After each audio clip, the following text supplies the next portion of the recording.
Hello guys! Good morning, welcome back. Isi-share ko lang or ituturo ko po kung paano makikita ang recommendable po ba ang ating FB account. Ang ibig sabihin, kung recommendable ba ang ating videos or mga content sa FB or sa Meta.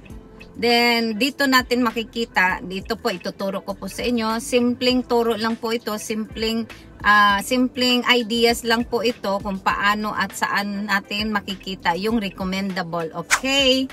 Okay guys, tingnan nyo po. Professional dashboard. Then, scroll down.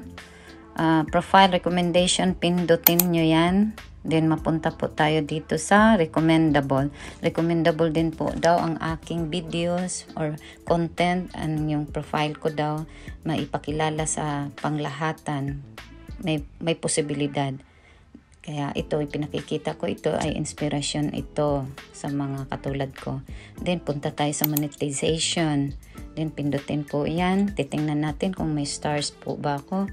Okay, meron na po ako. Isi-set up na lang. At saka in-stream ads, nag-aabang na lang po. Kumbaga, nasa akin na yun kung magko-content ako ng tuloy-tuloy. At ito yung, your post is doing well. Di ibig sabihin, okay po ang aking takbo ng aking pag-upload. Okay guys, thank you.